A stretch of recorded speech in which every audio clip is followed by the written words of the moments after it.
The rain in the Lorraine region of eastern France did not stop for most of November 1944. Instantly dead, the 10-ton machine violently slewed off the dirt road and crashed deep into a drainage ditch. Thick, black smoke poured from the mangled hood. There would be no master mechanics hand-filing metal edges to force two mismatched gears together.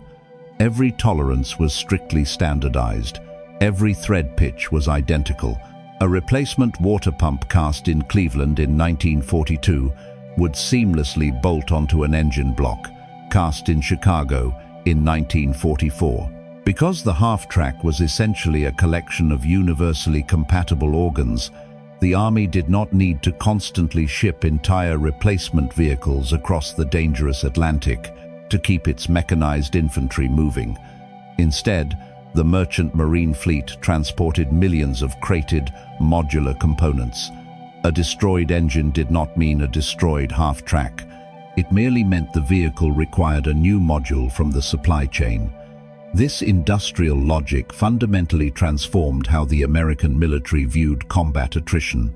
A severely wounded vehicle, like the one sitting at the French crossroads, was viewed simply as a solid steel skeleton waiting for fresh components. The supply chain pushed heavy wooden crates filled with brand new, factory-sealed transmissions, drive axles, and 386 cubic-inch inline-six engines directly into the European theater. They were stacked in massive, open-air supply dumps, geographically shadowing the advancing armies. But an industrial blueprint is only a theory until it is tested under fire. A sealed wooden crate sitting in a muddy French depot cannot drive an infantry squad into combat. The interchangeable design guaranteed that a fresh engine would fit perfectly into the ruined hull, but it did not solve the immediate physical problem.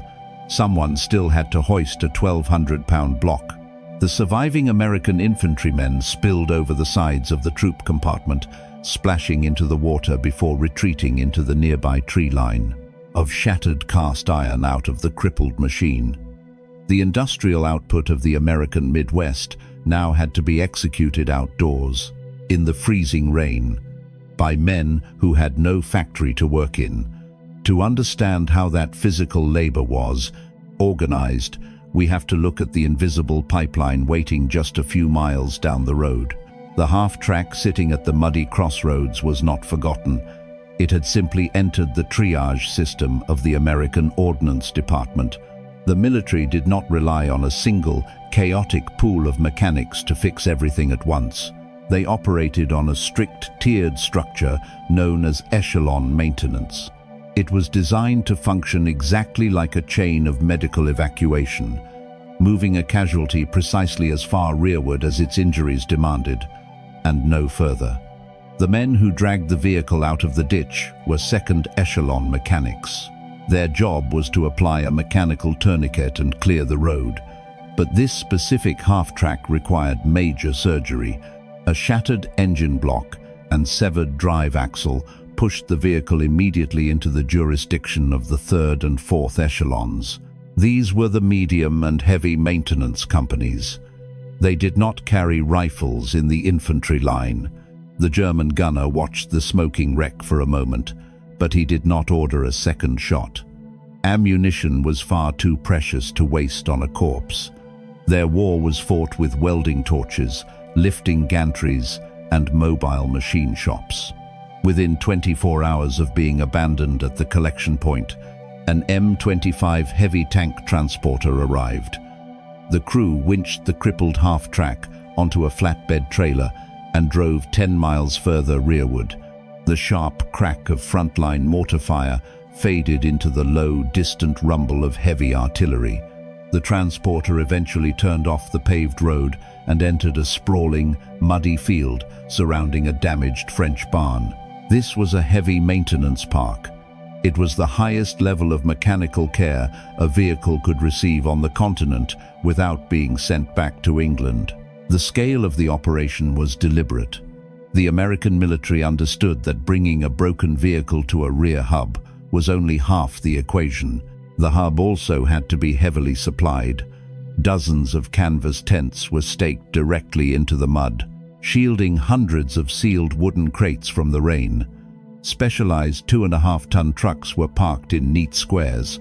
When their sides were folded down, they revealed fully functioning machine shops powered by portable generators. There were trucks dedicated entirely to heavy welding, trucks containing industrial lathes, and trucks stocked strictly with calibrated tools. To the German crew, the math of the battlefield was strictly governed by logistics. They had just inflicted a catastrophic, permanent mobility kill. Mechanics in heavy, grease-soaked canvas coveralls moved constantly between rows of crippled Sherman tanks, scout cars, and armored personnel carriers. The ground was saturated with freezing mud, spilled diesel fuel, and transmission fluid.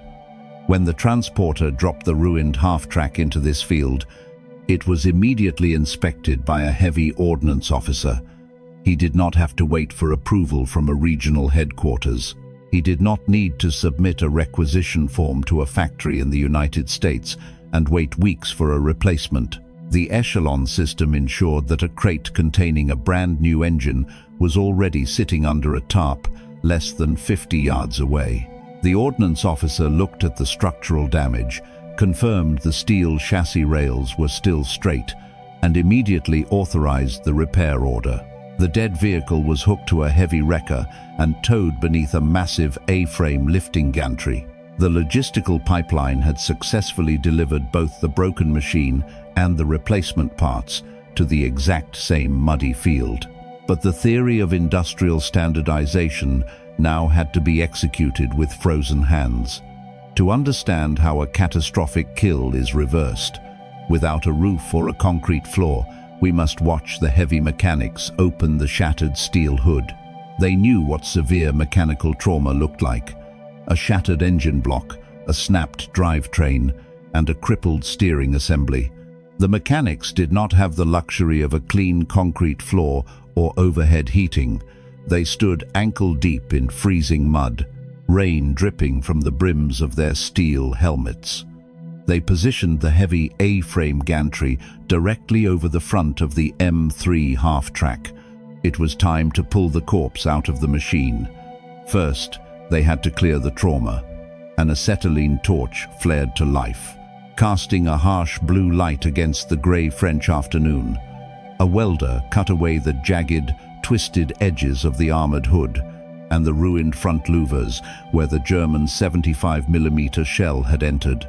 Molten slag hissed violently as it dropped into the puddles below. Once the engine compartment was exposed, mechanics leaned over the fenders, their bare hands numb, to sever the remaining mechanical arteries.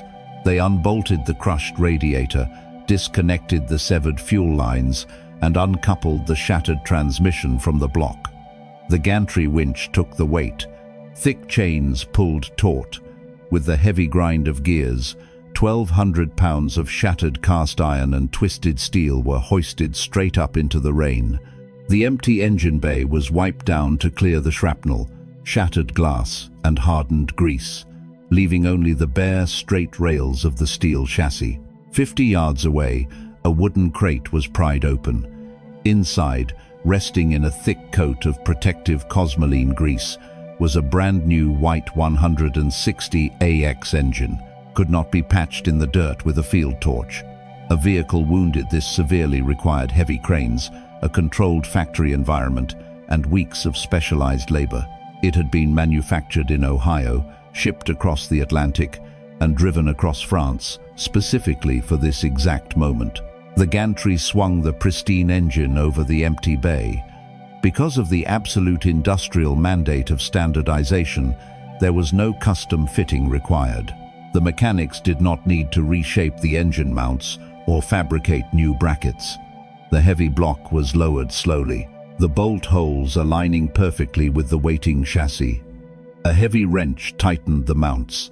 The structural transplant was complete, but the front drive was still sheared.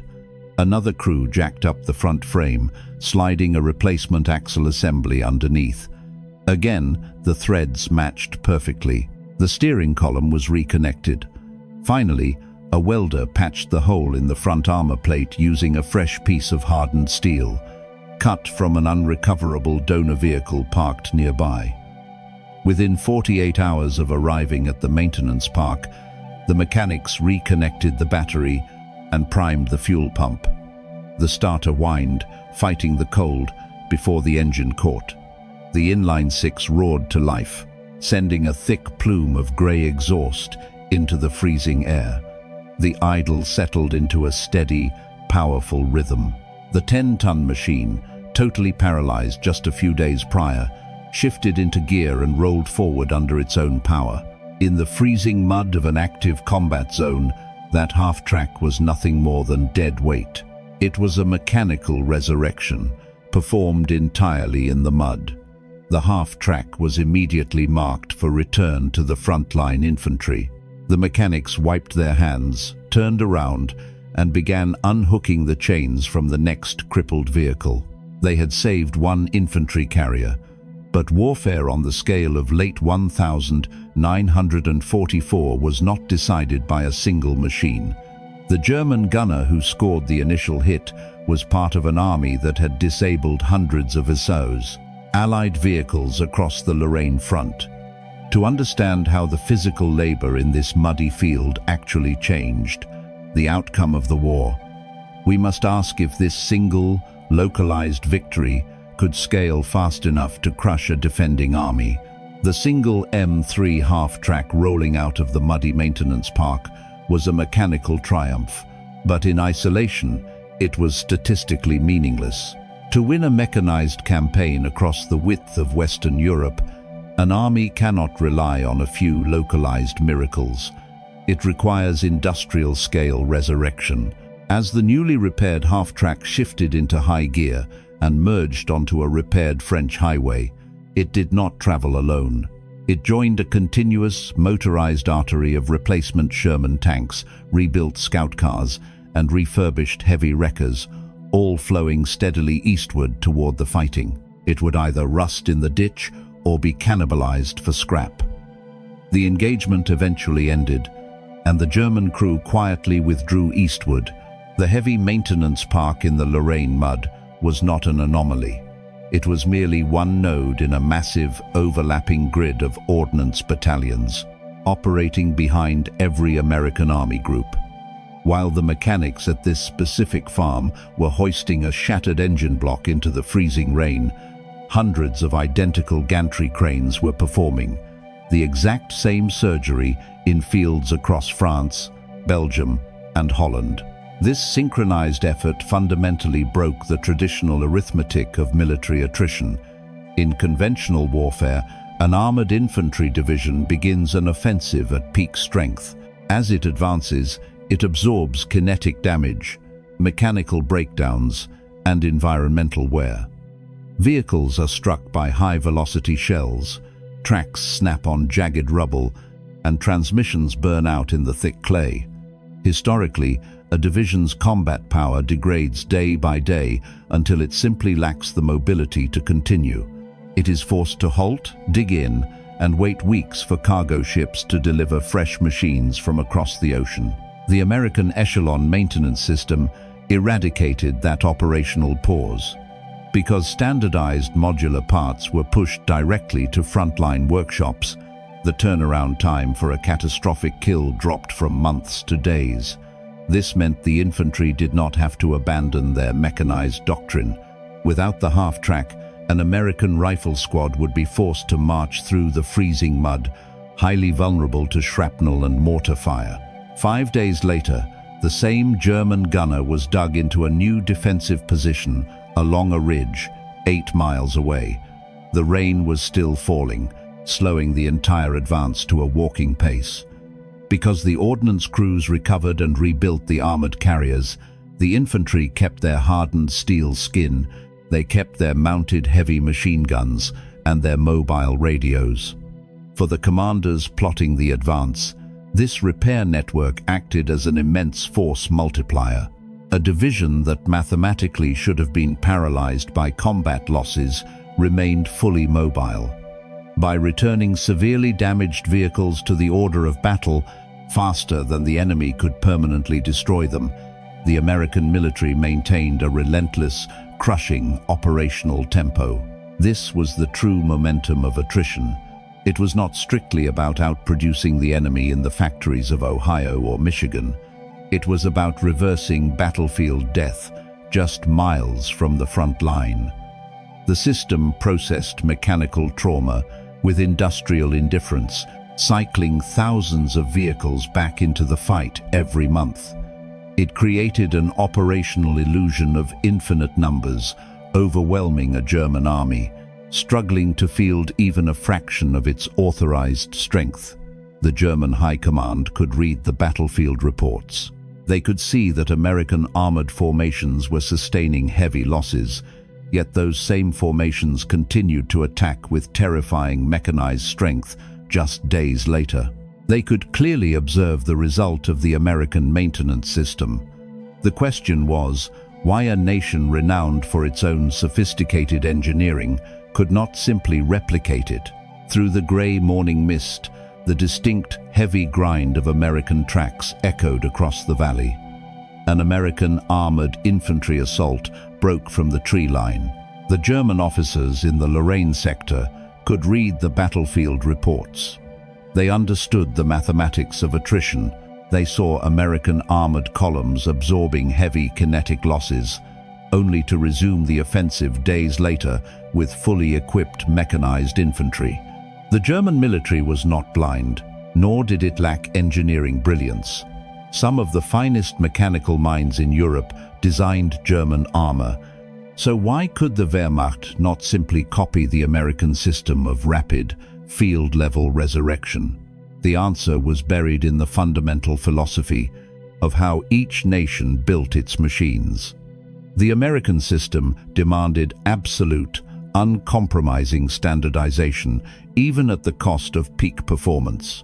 The German system pursued mechanical perfection, resulting in a bespoke trap that slowly choked its own supply lines. When a German factory manufactured an SDKFZ 251 infantry half-track or a Panther tank, the design was never truly final. German engineering culture prized constant battlefield adaptation. If a frontline commander reported that a suspension arm was too weak or a final drive was failing under stress, the factory engineers would immediately redesign it. They would alter the hull shape, upgrade the transmission, and change the track pins mid-production. While this created incredibly advanced, highly lethal individual vehicles, it completely destroyed industrial continuity. By late 1944, the German logistical chain was collapsing. It turned the narrow farm roads into deep, freezing trenches of mud. For the crew of a camouflaged German 75mm anti-tank gun, the weather was an ally, moving fast and aggressively toward their line. The gunner leaned into his optics, tracking the lead vehicle, under the burden of this perfectionism. A German supply train rolling toward the Western Front did not carry universal, interchangeable modules. It carried a chaotic inventory of highly specific, non-compatible parts. A transmission built for a mid-production half-track would not fit a hull manufactured just 6 months later, without extensive custom machining. If a German heavy mechanic operating near the front line requested a replacement engine, he had to specify the exact model, the production block, and the specific factory of origin. This created agonizing friction. If the wrong crate arrived at the field workshop, the mechanic could not simply drop the engine into the chassis like the Americans did. He had to be a master fabricator. He had to hand-file hardened steel gears, weld new mounting brackets, and alter the heavy drive shafts to force the mismatched components together. This kind of delicate custom labor could not be done quickly under a canvas tent in a freezing downpour. Because they lacked the modular interchangeability of their enemy, severe mechanical trauma forced the German army to load their crippled vehicles onto trains and send them all the way back to factories deep inside Germany. The American M3 half-track was the exact opposite. It was not a mechanical masterpiece, it was a utilitarian steel box. But because the White Motor Company, Autocar, and Diamond T were absolutely forbidden, it was an M3 half-track, advancing without hesitation. But as the range closed, the gunner noticed the white stencil painted on the front bumper. From altering the blueprints, a damaged M3 never required custom fabrication to repair. The American military willingly sacrificed the pursuit of the perfect vehicle to achieve the perfect supply chain. This was the invisible barrier the German military could not cross. They had built an army of highly specialized, heavily modified machines that required equally specialized, bespoke logistical care. They could not copy the American repair ecosystem because their own factories refused to stop tinkering with the designs. Their brilliant engineering had paralyzed their ability to recover from catastrophic battlefield losses. This was why the German anti-tank gunner at the beginning of this campaign was so mathematically certain he had destroyed the American half-track. He was projecting his own nation's logistical reality onto an enemy operating under entirely different rules.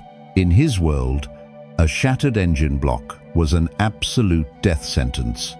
He had no way of knowing that the American machine he killed had simply absorbed a new heart from a standardized industrial pipeline, and he had no way of knowing that the exact same vehicle, carrying a fresh squad of infantry, was currently shifting into high gear and driving straight back toward his new defensive line. The rain was still falling over the Lorraine Ridge. Through the damp optics of his 75mm anti-tank gun, the German gunner stared at the approaching American mechanized assault. He read the tactical unit codes. He saw the specific, serialized registration numbers painted in white along the side of the engine hood. The vehicle leading the formation was an M3 half-track. He read the tactical markings. He read the stenciled serial numbers on the hood. It was the exact same 10-ton machine he had left, shattered and burning in a ditch just 5 days earlier. It was mechanically impossible, yet it was physically grinding up the slope toward his position, its engine pulling with flawless torque. The true strength of the American army was never found in the thickness of its armor plates or the horsepower of its engines. German kinetic weapons could, and did, kill American vehicles with terrifying efficiency. The question was never whether an American half-track could be destroyed. It was about what happened after the smoke cleared. The German gunner believed he was fighting individual machines. He did not realize he was fighting a continuous, invisible system of logistical resurrection. For the German crew, the sight of that resurrected half-track represented the true climax of the war of attrition. It was the moment they lost all meaningful options. They were defending a line with limited ammunition, shrinking fuel reserves, and absolutely no way to replace their own losses. Even if the gunner loaded his last armor-piercing round, aimed at the exact same spot, and shattered this half-track's engine for a second time, it would not matter. It was the exact same vehicle he had killed 5 days earlier in the ditch. It was not a replacement. It was not a similar model. He knew, intuitively, that the Americans would simply tow it away, hollow it out, and send it back again. The German military had built perfect, irreplaceable weapons.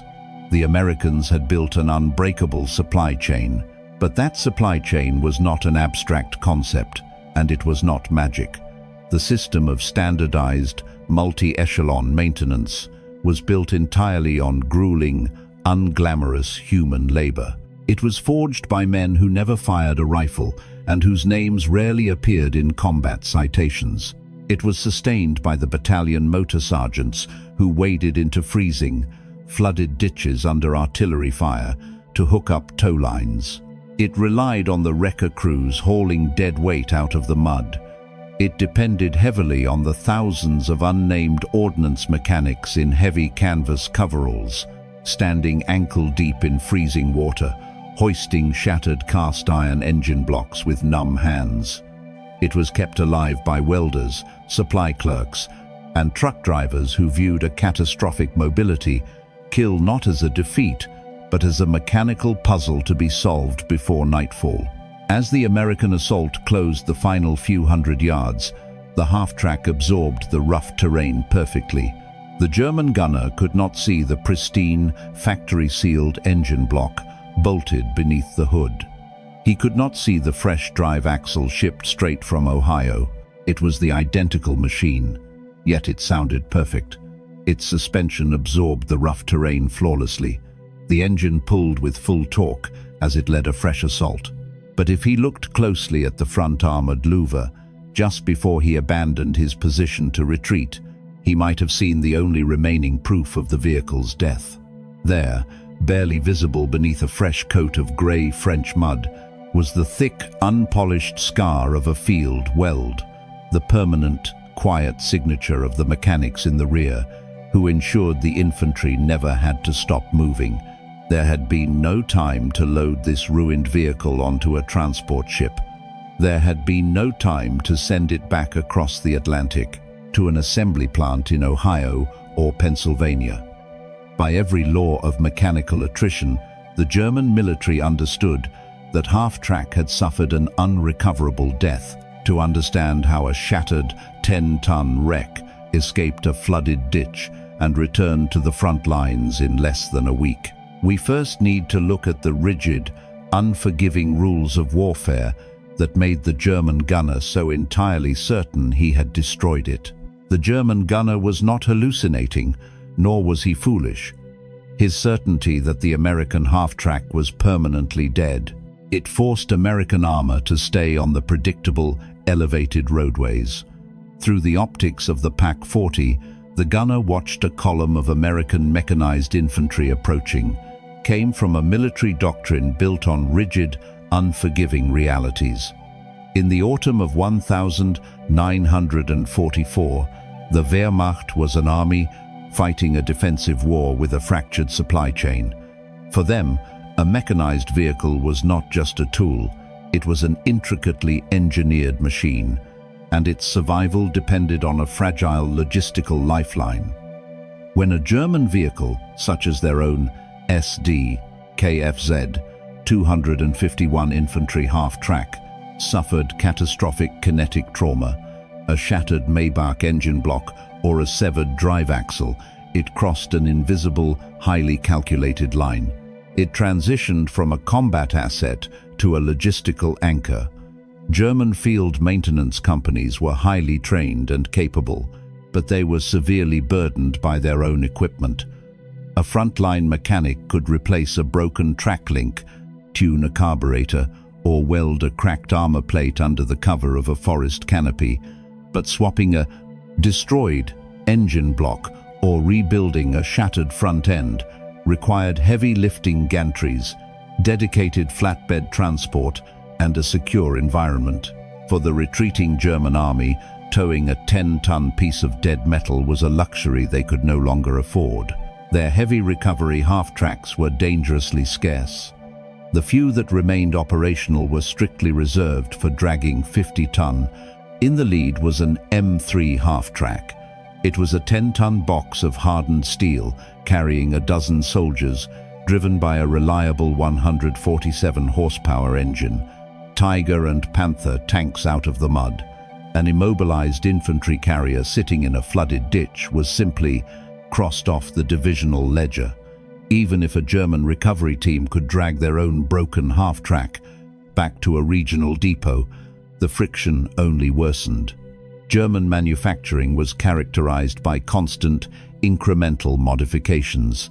A part built in 1942 might not fit a hull assembled in 1944 without custom machining by a master fabricator. A requisition for a specific transmission casing had to be routed through a bureaucratic maze, transmitted back to Germany, and loaded onto a train that would likely be targeted by Allied strike aircraft long before it reached the Lorraine front. Because of these compounding failures, Standard German procedure for a heavily damaged, unrecoverable vehicle was absolute. The crew would strip the radios, dismantle the machine guns, drain whatever fuel remained, and drop an incendiary grenade into the fighting compartment. The hull was left to the elements. The gunner applied this exact logic to the American M3 he had just shot. He saw the heart of the machine physically obliterated. He watched the boiling. The gunner waited until the vehicle reached the pre-calculated kill zone, exactly 400 yards away. Then he fired. Engine oil bleed into the freezing water of the ditch. In his operational world, a dead engine and a broken fiver axle meant the hull was nothing but scrap iron. Without a heavy railway crane and a factory to rebuild it, the machine was dead. It was a mathematical certainty, but the German calculation possessed a fatal blind spot. The gunner was projecting his own army's logistical limitations onto an enemy operating under an entirely different philosophy of war. He assumed that when the combat eventually shifted and the Americans secured the road, the ruined half-track would be left behind as a rusted monument to the ambush. He believed the American infantry unit would simply have to walk into the next battle. He did not realize that the American military did not view a destroyed engine as a permanent death. He could not see the massive, invisible system of retrieval that was already rolling toward the battlefield. The moment the firing stopped and the front line advanced, a highly specialized force arrived to claim the wreck. The front line advanced, leaving the smoking wreck behind. But the American army did not leave its steel corpses to rot. The armor-piercing round crossed the distance in less than a second. It struck the half-track precisely in the front grille. Within hours of the combat shifting eastward, a different kind of force arrived on the shattered farm road. This was the battalion maintenance section. They were the gravediggers of the armored infantry. They did not arrive to clear the tree line. They came driving a 10-ton Diamond T-969 heavy wrecker, equipped with twin Gar wood winches and a heavy salvage boom. A grease-stained motor sergeant slid down the steep embankment into the freezing water of the ditch. He was performing a rigid, unforgiving process of battlefield triage. To an infantryman or a German gunner, the M3 half-track was utterly obliterated, but the sergeant was not distracted by the blast damage, the warped hood, or the smell of vaporized antifreeze. He was looking at the fundamental geometry of the machine. He wiped away the muck to inspect the heavy steel ladder frame. The chassis rails were perfectly straight. The armored hull, despite the neat, terrifying hole punched through the front louvers, remained structurally sound. The rear idler wheels and the rubber tracks were fully intact. The verdict was cold and mathematical. The engine and front drive were dead, but the host body was alive. The vehicle was classified as recoverable. The quarter-inch frontal armor offered no resistance to a high-velocity kinetic penetrator. The shell punched through the armored louvers and plunged deep into the engine compartment. However, knowing a vehicle could be saved and actually moving it were two completely different problems. If the half-track was left in the ditch overnight, the dropping temperatures would freeze the French mud solid, cementing the 10-ton machine into the earth permanently. The recovery crew had to act immediately. The Diamond T backed to the edge of the road, its heavy tires slipping in the slick clay. The crew hauled thick steel wire rope down the embankment, shackling the lines blindly beneath the freezing water to the half-track's rear towing pintles. The wrecker operator engaged the power takeoff. The twin winches began to turn, taking up the slack. The heavy gears groaned under a massive mechanical strain. For a long, tense moment, the dead weight of the armored box, compounded by the immense suction of the deep mud, refused to yield. The thick wire ropes pulled taut, shedding dirty water and vibrating under thousands of pounds of tension. Finally, with a violent, sucking shudder, the earth surrendered. The ruined half-track was dragged backward up the steep embankment, Its shattered front axle ground aggressively against the gravel as it was pulled up onto the elevated road. The vehicle had been pulled from its grave, but it was still totally paralyzed. This frontline maintenance crew could not fix it. Under the American military doctrine, these mechanics were strictly assigned to first and second echelon maintenance. They were a highly mobile element designed to keep the assault moving. The violence of the impact was absolute. The cast iron block of the white 160AX engine shattered into jagged shrapnel. Searing hot oil, gasoline, and antifreeze violently vaporized. They were equipped to replace spark plugs, patch rubber track pads, swap out a damaged carburetor, or change road wheels. They were expected to do this quickly, often under the threat of incoming artillery. They did not possess the heavy overhead gantries, the massive stockpiles of crated parts, or the sheer time required to surgically remove and replace a completely destroyed engine block. If this crew stopped to rebuild one severely shattered vehicle, they would fall behind the advancing infantry they were sworn to protect. Their specific mission ended here. They simply hooked the dead half-track to a rigid tow bar, dragged it 3 miles behind the front lines, and dropped it at a muddy crossroads collection point. The wrecker crew immediately detached their lines and drove back toward the sound of the guns to find the next casualty. But if the frontline mechanics could not perform the necessary surgery, the ruined half-track was still completely useless to the war effort. It was just an immobile box of steel sitting in a different field. To understand how it would ever drive again, we must look at the industrial logic waiting for it further down that road.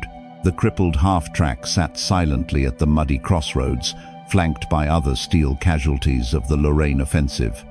It was temporarily orphaned, but it was not unique. The kinetic shockwave traveled down the chassis, shearing the front drive axle in half and splintering the steering column. It was one of tens of thousands of nearly identical machines. To understand why its shattered engine did not condemn it to a scrap heap, the timeline must rewind 3 years, far away from the freezing rain of France, to the drafting tables of the American Midwest. When the United States Army Ordnance Department recognized it needed a massive fleet of armored troop carriers, it knew a single factory could never meet the demand. The government approached 3 fiercely competitive commercial truck manufacturers: the White Motor Company in Ohio, Autocar in Pennsylvania, and Diamond T in Illinois. In peacetime, these companies guarded their proprietary engineering. In war, they were ordered to abandon their rivalries and build from a single, uncompromising blueprint. The military demanded absolute standardization. The M3 half-track was not designed to be a handcrafted weapon. It was engineered as a modular platform. Every bolt hole, every armor plate, and every internal gear had to be completely interchangeable, regardless of which factory floor it rolled off. If Autocar built the steel ladder frame, a white 160AX engine had to drop into the motor mounts with 0 friction. If a Diamond T transmission was shipped as a replacement, it had to mate flawlessly to a steering column manufactured in Ohio. This was not a loose guideline. It was an industrial mandate enforced with mathematical precision. There would be no custom machining on the assembly line.